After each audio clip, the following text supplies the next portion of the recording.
Burt Reynolds finally speaks about Clint Walker. You know, there are some stories in Hollywood that never get told. Some friendships, some rivalries, some moments of pure respect between legends that stay buried for decades. Today, we're uncovering one of those stories. This is about Burt Reynolds and what he finally revealed about Clint Walker. Trust me, you'll want to hear this. Let's rewind to February 11th, 1936. That's when Burton Leon Reynolds, Jr. came into this world in Lansing, Michigan. His parents? Harriet Frenette and Burton Milo Reynolds, who happened to be the local police chief. Now, the Reynolds family didn't stay in Michigan for long. They packed up and headed south to Riviera Beach, Florida. And that's where everything changed for young Burt. Down in Florida, this kid felt absolutely head over heels for sports. Football became his life, his obsession, his ticket to somewhere big. And here's the thing, he was actually really good at it. Florida State University came calling, and Burt showed up ready to dominate as a halfback. The kid had talent, no question about it.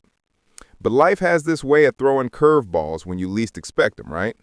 One devastating knee injury later, and boom, his football dreams were shattered. Just like that. Can you imagine? Everything you've worked for, gone in an instant. So there's Burt, drifting through junior college, kind of lost, wondering what the hell he's supposed to do with his life now. That's when a teacher saw something in him. That teacher gave him a nudge toward the stage, toward acting. And thank God for that nudge, because without it, we might never have gotten the Burt Reynolds we all know and love. Now, let me be real with you. Burt's path to fame wasn't some overnight success story. Far from it. Through the 1950s, the guy was grinding, taking whatever small roles he could get.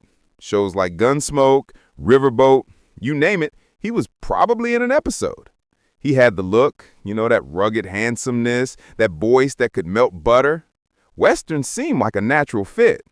But Hollywood saw him as just another pretty face for way too long. They couldn't see the depth, the talent that was simmering underneath. Everything shifted in the late 60s, early 70s. Deliverance came along in 1972, and suddenly, people were seeing a completely different side of Burt Reynolds. This wasn't some charming cowboy doing a shallow performance. This was raw. This was intense. This was an actor showing everyone what he was really capable of. Critics loved it. Audiences loved it. And just like that, Burt Reynolds became a name you couldn't ignore. If you want to talk about Burt Reynolds at his absolute peak, we're talking about the 70s. This was his decade, no doubt about it. Smokey and the Bandit in 77, box office gold. The Longest Yard in 74, classic. Hooper in 78, another hit. The man became the American movie star. That mustache, that grin that made you feel like he was letting you in on a private joke, that swagger that somehow managed to be confident without being cocky. He defined what a movie hero looked like. People connected with him because he felt real. He was approachable. One second, he'd have you laughing your head off. The next, he'd break your heart. That's range, baby. But here's what people sometimes forget. Burt wasn't just about the action flicks and the comedy. Deliverance? Still one of the most respected performances of his entire career. And then decades later, he comes back with Boogie Nights in 1997, playing Jack Horner, this complicated adult film director who's equal parts father figure and deeply flawed human being. The Academy noticed. They nominated him for Best Supporting Actor. A lot of people saw Boogie Nights as his big comeback moment. Proof that underneath all that playful, rugged exterior was an actor with serious emotional depth. This was Burt showing the world he could do it all. Look, I'd be lying to you if I told you it was all smooth sailing. The 80s and 90s, those were rough for Burt.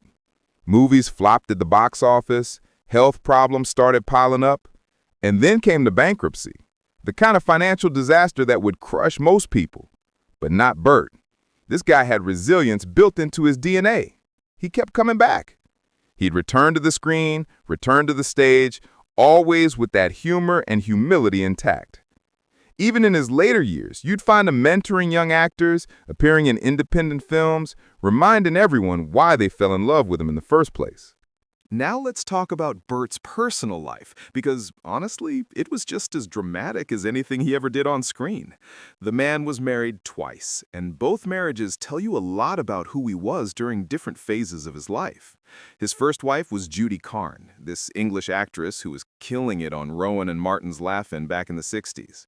They got married in 1963, right when Burt was on the rise as this promising young heartthrob. It started with passion, with ambition, with two attractive performers chasing fame together. But the pressures of show business, the clashing personalities, it was too much. Judy later opened up in her memoir about how volatile things got, this mix of love and emotional chaos that neither of them could handle. Burt himself admitted years later that he just wasn't mature enough for marriage back then. After only 2 years, they called it quits in 1965. Short-lived, but influential in shaping who Burt would become. Fast forward more than 20 years, and Burt takes another shot at marriage, this time with Lonnie Anderson. And if you lived through that era, this was huge. Lonnie was this blonde bombshell who'd become a household name playing Jennifer Marlowe on WKRP in Cincinnati. When they got married in 1988, it seemed like Hollywood royalty uniting. Two gorgeous, successful stars living out a fairy tale. The wedding was everywhere, the media couldn't get enough. Fans saw them as this perfect golden couple. But behind closed doors, it was messy. Both of them were strong-willed, both had demanding careers, both had busy schedules.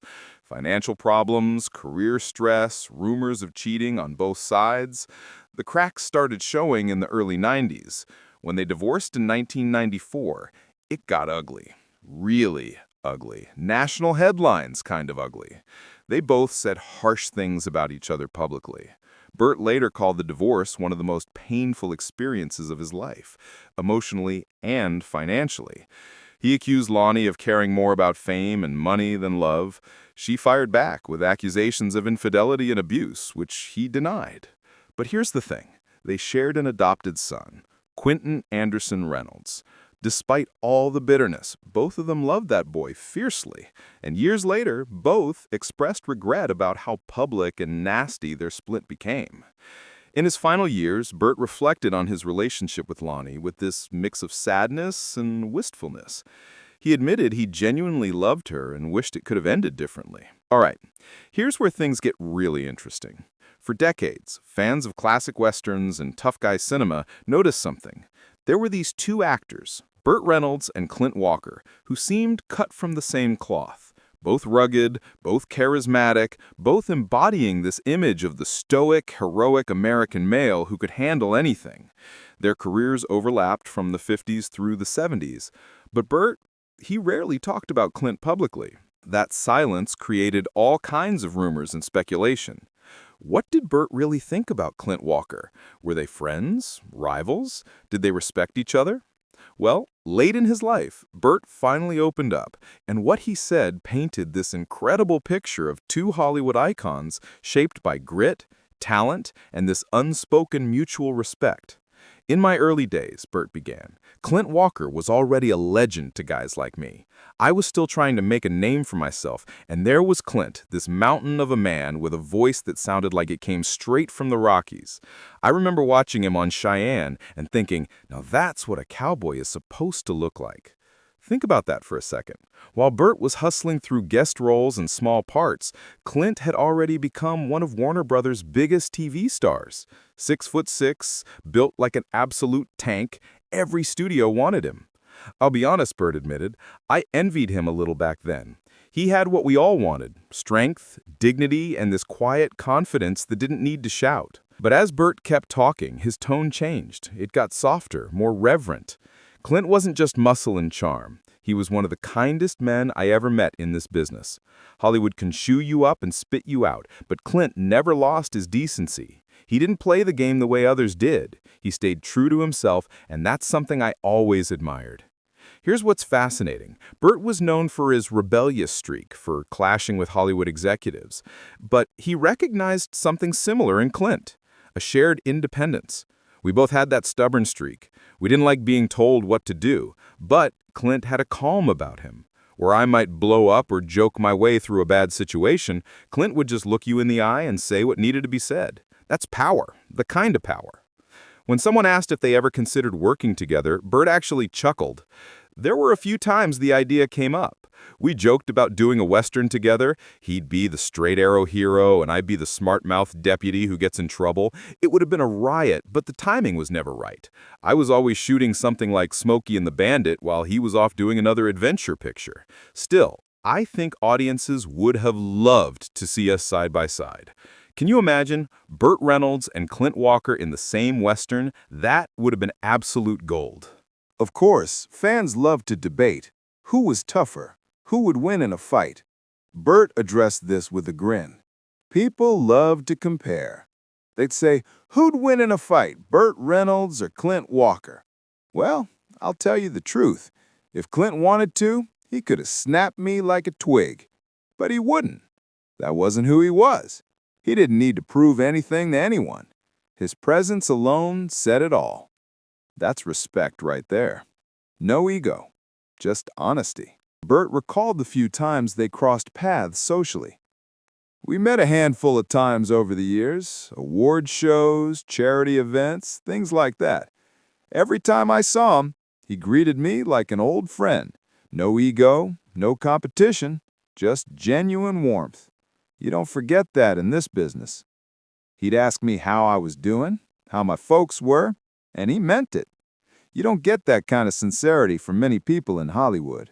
In his final reflections about Clint, Burt spoke not just as a fellow actor, but as a man looking back on what defined a generation. Guys like Clint Walker represented something that's missing now, he said quietly. He was a man's man, but also a gentleman. He didn't need scandals or headlines. He let his work and his character speak for him. That's rare. I think we all wanted to be a little like Clint, strong, decent, and unshakable. And then Burt wrapped it up with this simple, heartfelt tribute. Clint Walker was one of a kind. The screen lost a real cowboy when he left us, and the world lost a good man. I was proud to know him, even just a little. And if there's a heaven, I like to think he's up there riding tall in the saddle, just like he always did. The truth is, I admired him more than I ever said. Maybe it's time people knew that. Wow. On September 6, 2018, Burt Reynolds died of a heart attack at Jupiter Medical Center in Jupiter, Florida. He was 82 years old. When the news broke, it felt like the end of an era, the loss of a man who'd defined what American masculinity looked like for an entire generation. In the weeks before his death, people close to him noticed he'd been struggling with health issues. Heart problems had been haunting him for years. He'd even undergone bypass surgery back in 2010. But even with declining health, Burt stayed optimistic. He was still talking about upcoming projects, still expressing his love for acting, a passion that never faded after 6 decades in the industry. When that final heart attack struck, it shocked fans worldwide. People who'd grown up watching him in Smokey and the Bandit, Deliverance, Boogie Nights, they couldn't believe he was gone. He passed away quietly in the Florida town he'd called home, a place he loved for its calm, sunshine, and distance from Hollywood. Burt had requested privacy in death, just as he'd sought peace in his later years. His ex-wife, Lonnie Anderson, and their adopted son, Quentin, took charge of organizing a private memorial service. Despite everything that happened between them, Lonnie put the past aside to make sure Burt received a farewell worthy of his legacy. Their relationship had been tabloid fodder back in the 80s and 90s, but by the time of his death, both had found peace and mutual respect. Lonnie wanted the ceremony to reflect Burt's spirit. Simple, heartfelt, intimate. No extravagant Hollywood production. The private memorial took place on September 20, 2018, at a funeral home in North Palm Beach, Florida. Close friends, family, and a few colleagues from his film and television days attended. Those present talked about his kindness, his mischievous sense of humor, and his deep loyalty to the people he loved. It was a quiet gathering filled with tears, but also laughter as they shared memories of the man who'd lit up the screen with his infectious charisma.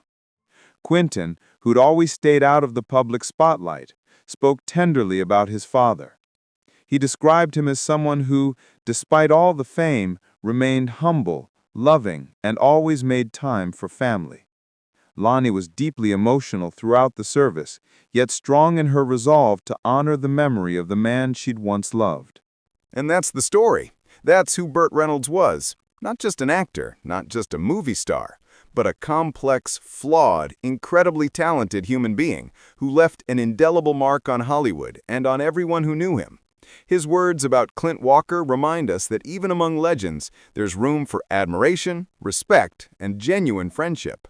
Two giants of their era, shaped by the same values, walking parallel paths that unfortunately never quite crossed on screen. But their mutual respect? That's the real story. And now, thanks to Burt finally breaking his silence, we all know just how much these two legends meant to each other. Rest in peace, Burt. Rest in peace, Clint. Hollywood doesn't make 'em like you anymore. You know what gets me about this whole story? It's not just about two movie stars from a bygone era. It's about something deeper, something we could all use a little more of these days. Think about it. Burt Reynolds waited decades to speak his truth about Clint Walker. He carried that admiration, that respect, that genuine affection for years without making it public. And when he finally did open up, there was no jealousy in his words, no bitterness, no attempt to tear someone else down to build himself up. Just pure, honest respect between two men who understood what it meant to work hard, stay true to yourself, and treat people with dignity. In today's world, where everyone's quick to criticize, quick to compare, Burt's words about Clint feel like a breath of fresh air. He could have stayed silent. He could have played into the rivalry narrative that fans created. But instead, he chose to honor a fellow legend. That takes character. That takes maturity. That takes the kind of quiet strength that both of these men embodied throughout their lives. And maybe that's the real legacy here. Not just the movies they made or the characters they played, but the way they carried themselves when the cameras weren't rolling. The decency, the loyalty, the understanding that there's room at the top for more than one person. So the next time you find yourself comparing, competing, or holding back words of admiration for someone who deserves them, remember Burt and Clint. Remember that acknowledging someone else's greatness doesn't diminish your own. If anything, it elevates both of you. These two cowboys showed us how it's done, and their story, it's one worth remembering. If this story touched you the way it touched me, do me a favor. Hit that like button right now. Seriously, it helps more people discover these incredible stories about Hollywood's golden era. And honestly, we need more content that celebrates respect and genuine friendship, don't we? And here's what I want to know from you. Who's your favorite classic Hollywood actor? Are you Team Burt Reynolds or Team Clint Walker? Or maybe there's another legend from that era that doesn't get enough love. Drop your thoughts in the comments below. I read every single one, and I love hearing your stories and memories about these incredible performers. If you're new here, welcome to the channel. We dive deep into the untold stories, the hidden friendships, and the real human moments behind Hollywood's biggest legends. This isn't just celebrity gossip. This is about understanding the people who shaped the entertainment we grew up loving. So go ahead and subscribe, and make sure you hit that notification bell so you never miss a story. We've got so many more incredible tales coming your way. Stories about rivalries that turned into friendships, about struggles that led to triumphs, about the moments that made these legends truly human.